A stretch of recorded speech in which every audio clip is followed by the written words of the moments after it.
এবার আমি তোমাকে নিয়ে একটা সিদ্ধান্ত নিয়েছি। এখন কথা হচ্ছে, তাতে কি তুমি রাজি হবে? চোখ তুলে তাকায় কণ্ঠ। বড় মামা তাকে নিয়ে সিদ্ধান্ত নিয়েছে আর সেটা কণ্ঠ শুনবে না, এটা কি হতে পারে? কখনো না। বড় মামা যদি বলে তাকে ফাঁসি দেওয়ার সিদ্ধান্ত নিয়েছে, তবুও রাজি আছে। কণ্ঠ তড়িৎ গতিতে বলে উঠল, তুমি যা বলবে সব শুনবো বড় মামা। কণ্ঠের সম্মতি জানা মাত্র বিয়ের কথা বলে বসলো আহাদ আহমেদ। সেটা শোনার জন্য মোটেও প্রস্তুত ছিল না কণ্ঠ। তনয়া আহমেদ, আনিক আহমেদ বেশ অবাক হয়েছে। ওরা তো এসব সম্পর্কে কিছুই জানে না। ঠাস করে জানালার কপাট একটি আরেকটির সঙ্গে সংঘর্ষণ হয়। তাতেই বাস্তবে ফিরে আসে কণ্ঠ। চাপা দীর্ঘশ্বাস ফেলে সে। হয়তোবা সাথে চোখ থেকে ঝরে পড়ে দুফোঁটা অশ্রুকণা। খানবাড়িতে অনেকদিন পর পা রেখেছে ঐশী রহমান। উনি এ বাড়িরই মেয়ে। এতদিন রংপুর ছিলেন নিজের শ্বশুর বাড়িতে। বেশ অনেক দিন পর ঢাকা এসেছেন। ওনাকে মোটেও কেউ আশা করেনি। অহনা খান এবং শাহানা খান ওনাকে দেখে শুকনো ঢোক গিলে নেয়। শাহিনা খানের থেকেও বেশ কড়া ঐশী রহমান। শাহিনা আহমেদ মেয়েকে দেখে জড়িয়ে নেয়। ঐশী মন খুলে মাকে আলিঙ্গন করে। অহনা খান, শাহা খান কুশল বিনিময় করে ঐশী রহমানের সাথে। কালো রঙের জ্যাকেট পরেছে তুর্য। বেশ ঠান্ডা লাগছে আজ। তাই আর কি এই আজ নতুন রূপে বেরিয়েছে। তুর্যকে দেখা মাত্র মুখে একগাদা গম্ভীর ভাব নিয়ে নেয় ঐশী রহমান। ফুপিকে দেখে স্ফীত হাসে তুর্য। আসসালামু আলাইকুম ফুপি, কেমন আছো? ঐশী রহমান সালামের উত্তর দিয়ে বললেন, আল্লাহ যেমন রাখছে, তবে তোর থেকে এটা আশা করিনি তুর্য। তুর্য বুঝতে পারল না ঐশী রহমানের কথা। কি আশা করেনি? ঐশী রহমান মুখ বাঁকিয়ে বললেন, বড় ভাইয়ের আগে কি না ছোট ভাই বিয়ে করে বসে আছে? ছি ছি, জীবনে না শুনছি আর না দেখছি। তুর্য আর অপেক্ষা করল না। কথায় কথা বাড়ে, আর এই কথায় বাড়াতে চায় না তুর্য। আজ কলেজ নেই, তাই হাঁটতে বেরিয়ে গেছে সে। শনিবার কলেজ অফ, এটা বেশ ভালো হয়েছে। সরকার থেকে এখন একদিন নয়, দুদিন ছুটি ঘোষণা করা হয়েছে। কিন্তু এই দুদিন কাউকে বেশ মিস করবে সে। ঐশীর মোটেও এই বিষয়টি পছন্দ হলো না তুর্যের। এভাবে তাকে এড়িয়ে চলে গেল। অতঃপর কিছু করতে না পেরে অহনা খানকে উদ্দেশ্য করে বলল, বড় ভাবির ছেলে কিন্তু আস্তে আস্তে হাতের বাইরে চলে যাইতেছে। এখনো সময় আছে, বিয়েটা করাই ফেলো।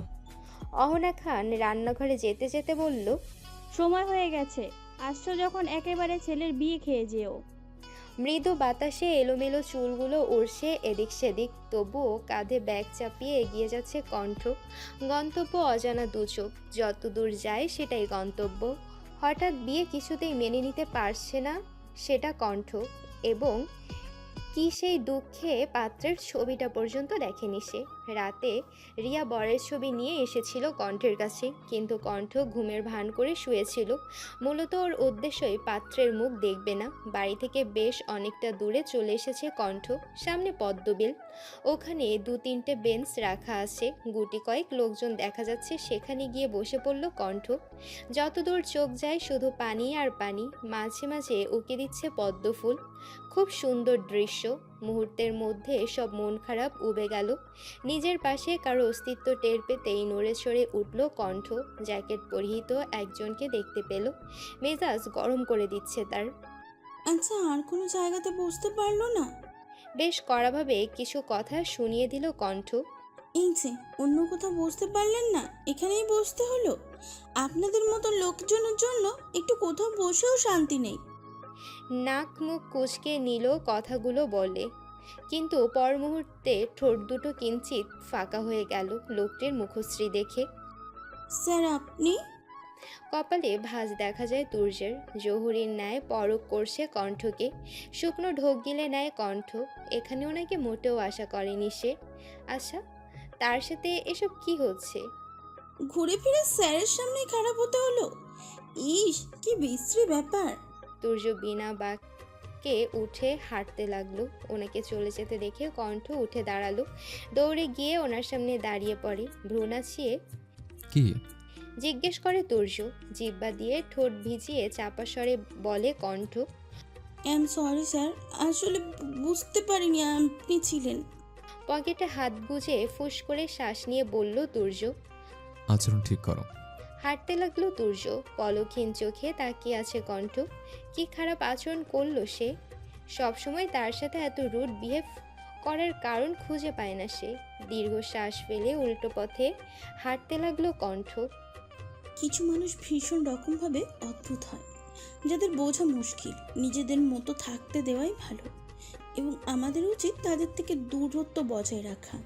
হ্যাঁ, আজ থেকে এই তুর্য নামক লোকটির থেকে দূরে থাকবো আমি। প্রয়োজনে ক্লাস করব না, তাতে যদি মার্ক কম আসে তাতে সমস্যা নেই। এমনিতেই আর পড়াশোনা হবে কিনা জানি না। বিয়ে হয়ে গেলে মেয়েদের পড়াশোনা করতে দেয় না তেমন একটা। আজকে গায়ে হলুদ অনুষ্ঠান ভাবতেই চমকে উঠল কণ্ঠ। চোখে পানি চিকচিক করছে, বুকের ভেতর ধরফর করে উঠল। এত তাড়া কিসের? সবাই যেন ওকে বিদায় করার জন্য উঠে পড়ে লেগেছে। সকাল সকাল ঘুম থেকে উঠে নিজের গায়ে হলুদ সম্পর্কে জেনে কার কেমন অনুভূতি হতে পারে তা ঠিক জানা নেই কণ্ঠের। হলুদ রঙের শাড়ি পরে স্টেজের মধ্যমণি হিসেবে বসে আছে কণ্ঠ। কি থেকে কি হচ্ছে কিছুই আন্দাজ করতে পারছে না। কয়েকবার রিয়ার সাথে কথা বলতে চাইছিল, কিন্তু পারল না। রিয়াকে সকাল থেকে খুঁজেই পাচ্ছে না। কিছু দূর চোখ যেতেই সামনে দাঁড়িয়ে থাকতে দেখলো সোহাকে। হালকা মিষ্টি কালারের লেহেঙ্গা পরেছে। ওর পাশেই দাঁড়ালো তাহিয়া, সেও হলুদ রঙের একটা লেহেঙ্গা পরেছে। তারিফ শান নাচতে নাচতে ওর কাছে এগিয়ে আসছে। আহা ওহো, আহা ওহো। শানের গান শুনে গায়ে আগুন লাগার মতো ফিল হচ্ছে কণ্ঠের। তারিফ কণ্ঠের মাথায় চাটি মেরে বলল, কিরে কণ্ঠ, কাল থেকে তুই বিবাহিতা মহিলা? কণ্ঠ ধমক দিয়ে বলল, এই দেখ, তোরা আমার সাথে কথা বলিস না, ভালো হবে না বলে দিচ্ছি। শান অসহায় দৃষ্টিতে তাকিয়ে কণ্ঠকে উদ্দেশ্য করে বলে, কণ্ঠ, সিরিয়াসলি তুই বিয়া করবি? তাও আমাগো রাইখাছে। সবাই একে অপরকে নিয়ে হাসাহাসি করছে, কিন্তু তবুও কণ্ঠের ভালো লাগছে না। সে জানে সবাই ওর মন ভালো করার জন্য এটা সেটা করছে। ফ্লাইটের জন্য অপেক্ষা করছে সহিতা। এমার্জেন্সির জন্য তাড়াতাড়ি আমেরিকা যেতে হবে তাকে। ওর পাতানো আঙ্কেল তরিকুল মির্জা সহিতাকে বলেছে আজকে ফ্লাইটের টিকিট নিয়ে তাড়াতাড়ি আসতে। এত তাড়াহুড়া করার কারণে কাউকে জানাতে পারিনি যাওয়ার কথাটা। মেহেদি হাতে শুয়ে দিচ্ছে তনয়া আহমেদ। এরপর পার্লার থেকে আসা মেয়েগুলো সবাইকে মেহেদি লাগিয়ে দিচ্ছে। কণ্ঠের বন্ধুরা সবাই আজ এখানেই থাকবে, একেবারে বিয়ের পর যাবে। শান এসে কণ্ঠের পাশে বসে বলল, ভাই, স্যার কিন্তু সেই সুন্দর বল, আর যাই হোক হ্যান্ডসাম ছেলে। তারিফ ভাবলেশীনভাবে জবাব দেয়। তারিফের কথায় কণ্ঠ বেশ আন্দাজ করতে পারল তার বিয়ে যার সাথে হচ্ছে সে প্রফেসর। শব্দ কর্ণ স্পর্শ করতেই তুর্য খানের মুখশ্রী ভেসে উঠল। মুহূর্তের মধ্যে এলোমেলো দৃষ্টি নিক্ষেপ করলো আশেপাশে। তাহিয়া উৎফুল্ল কণ্ঠে বলে ওঠে, তুর্য স্যার তো? আর কিছু বলার আগেই থামিয়ে দিল কণ্ঠ। ওনার সম্পর্কে কিছু বলিস না প্লিজ, ভালো লাগে না। বলেই উঠে গেল কণ্ঠ। ওর হঠাৎ মাথা গরম হওয়ার কারণ কেউ ধরতে পারল না। হঠাৎ করে তারিফকে রিয়া টেনে নিয়ে গিয়ে গান গেয়ে ওঠে। আসসালামু আলাইকুম বেশা। রিয়া খিলখিল করে হেসে বলে। হঠাৎ এত পুরনো গান শুনে সবাই হেসে ওঠে, এবং কি রিয়া তারিফের সাথে যোগ দেয় বাকিরাও। কণ্ঠকে হাসতে বাধ্য করায় এক প্রকার ওদের কাজকর্ম। হরেক রকম তাজা ফুল দিয়ে সাজানো হয়েছে রুম। বিছানার মাঝামাঝি গুটি গুটি হয়ে বসে আছে কণ্ঠ। বুকের ভেতর ধরফর করছে কেমন। এটা কেমন অনুভূতি বোধগম্য হচ্ছে না কণ্ঠের। নিজের কলেজের প্রফেসরের সাথে বিয়ে হয়েছে, ভাবা যায় না। যার থেকে দূরে যেতে চাইছিল তার কাছেই আসতে হয়েছে। তুর্য খান এখন ওনার সাথে নাম জুড়ে গেছে। দীর্ঘ শ্বাস ফেলল কণ্ঠ। বিয়ের পর এ বাড়িতে পা রাখতেই সব কিছু তার কাছে পরিষ্কার হয়ে গেছে অহনা খানকে দেখে। কি হবে এখন? উনি বা কেন বিয়েতে রাজি হলেন? নানান চিন্তা করছে কণ্ঠ। তার মধ্যে দরজা খুলে কেউ ভেতরে প্রবেশ করলো। তাতে ভয়ের মাত্রা বেড়ে গেল কণ্ঠের। নিজেকে আরও খানিকটা গুটিয়ে নিল। ভয় হচ্ছে তার। আগে তো কলেজে সারাদিন বকাঝকা করতো, এখন বাড়িতে কি করবে কে জানে। তুর্য ভেতরে এসে ওয়ার্ড্রোব থেকে ট্রাউজার আর একটা কালো রঙের টি শার্ট নিয়ে ওয়াশরুমে চলে গেল। মাথার ঘোমটা সরিয়ে পিটপিট চোখে আশেপাশে দেখলো কণ্ঠ। তুর্য যাওয়াতে যেন স্বস্তি পেল। কিছুক্ষণ পর তুর্য আবার এলো, সঙ্গে সঙ্গে ঘোমটা দিয়ে দিল কণ্ঠ। স্ফীত কণ্ঠে বলল তুর্য। ওয়াশরুম ওইদিকে, গিয়ে ফ্রেশ হয়ে আসো, তারপর আমার তোমার সাথে কিছু কথা বলার আছে। পট করে উঠে দাঁড়ালো কণ্ঠ, ঘোমটা সরিয়ে অসহায় দৃষ্টিতে তাকায় তুর্যের দিকে। তুর্য নির্বিশেষ চেয়ে আছে তার দিকে। কণ্ঠ কান্নারত কণ্ঠে বলল, স্যার গো, সত্যি জানতাম না আপনার সাথে আমার বিয়ে। দয়া করে আমারে ছেড়ে দেন। চোখ মুখ শক্ত করে নেয় তুর্য, কিয়ৎক্ষণ পরক করে কণ্ঠকে। পর মুহূর্তে বলল। যাও ফ্রেশ হয়ে আসো। কণ্ঠ তাড়াহুড়া করে ওয়াশরুমে ঢুকতে গিয়ে ঠাস করে ফ্লোরে হুমড়ি খেয়ে পড়ে। ও মা গো, আমার কোমর! ইস! তুর্য তড়িৎ গতিতে এগিয়ে গেল ওর কাছে। কণ্ঠ ফ্লোরে বসে কাতরাচ্ছে। তুর্য কপাল চুলকে নেয়, অতঃপর টুক করে কোলে তুলে নেয় কণ্ঠকে। এক অজানা শিহরণ বয়ে যায় তার অঙ্গে, এলোমেলো দৃষ্টি ফেলতে থাকে চারদিকে। অস্বস্তি লাগছে তার। এই প্রথম কোনো পুরুষের এতটা কাছাকাছি সে।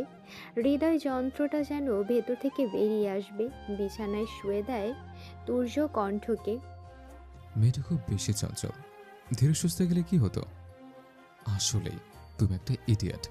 মাথা নুয়ে নেয় কণ্ঠ। এটা হয়তো পৃথিবীর অষ্টম আশ্চর্য হবে। বর্তার নতুন বউকে প্রিয়তমার বদলে ইডিয়েট বলল। বাহ, এটাও হতে পারে। বউ বাসর ঘরে হুমড়ি খেয়ে চিটপাটাং হয়ে গেছে। তুর্য মলম নিয়ে আসে, এগিয়ে দেয় কণ্ঠের হাতে লাগিয়ে নিতে। কণ্ঠ চেষ্টা করে কিন্তু আফসোস, সফল হয়নি। অতঃপর তুর্য কোমরের কাছের কাপড় খানিকটা সরিয়ে আলতো করে ক্রিম লাগিয়ে দেয়। তাতে যেন প্রাণ পাখি এক্ষুনি বেরিয়ে যাবে এমন অবস্থা কণ্ঠের। শ্বাস ফেলতে পারছে না। ভাগ্যিস লেহেঙ্গা পরেছিল, তাই তো কোমর উন্মুক্ত ছিল। যদি শাড়ি পরতো, ভাবতেই বুকটা ধুক করে উঠল কণ্ঠের। মধ্যখানে কিঞ্চিত দূরত্ব রেখে তুর্য শুয়ে পড়ে আর কড়া গলায় বলে দেয় কণ্ঠকে। যদি কিছু প্রয়োজন হয় তাহলে আমায় ডাকবে, একা কিছু করতে গিয়ে কোনো অঘটন ঘটাবে না। রাতের দিকে বেশ হাঁসফাঁস লাগছিল কণ্ঠের। এভাবে লেহেঙ্গা পরে ঘুমানো যায়? একদমই নয়, কিন্তু কি করার।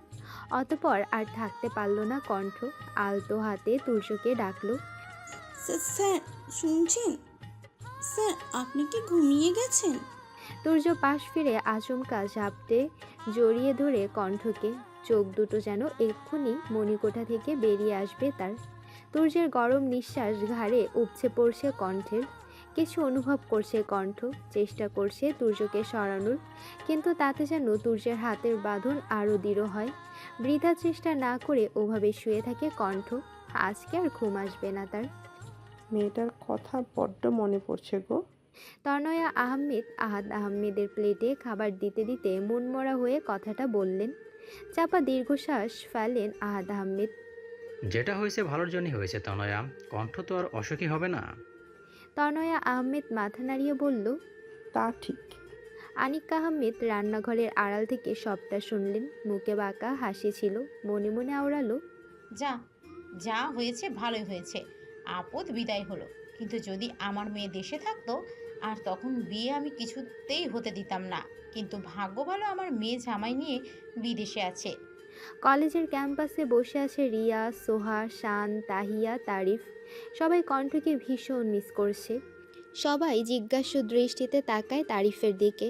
তারিফ 32 পাটির দাঁত দেখিয়ে বলে। শান ভাবলেশীনভাবে বলল, হ্যাঁ তো। তারিফ বলল। সোহা বিরক্তি নিয়ে বলল, তারিফ, যা বলার সরাসরি বল না। তারিফ বলল। তাহিয়া চট করে ফোন বের করে কণ্ঠের ফোনে কল করলো। ওকে থামিয়ে রিয়া বলে উঠল, হ্যাঁ, এটা ভুলেও করিস না। যদি তুর্য স্যার মানে দুলাভাই ফোন ধরে, আমাদের আচ্ছা করে শুনিয়ে দেবে তখন। মুহূর্তেই চুপসে গেল তাহিয়া। শান ডেবিল মার্কা হাসি দিয়ে ফোন বের করলো। ভ্রু কুঁচকে নেয় রিয়া। সূর্যের তেজস্ক্রিয় রোশনি পর্দা ভেদ করে মুখে উপচে পড়ছে কণ্ঠের। নাক মুখ খিচিয়ে বন্ধ করে নেয় সে। উঠতে গিয়েও পারল না, মনে হচ্ছে ভারী কিছু ওর উপর রাখা আছে। পিট পিট চোখে তাকায় সে। মুহূর্তের মধ্যে লজ্জারা এসে ভিড় জমায় তার গালে।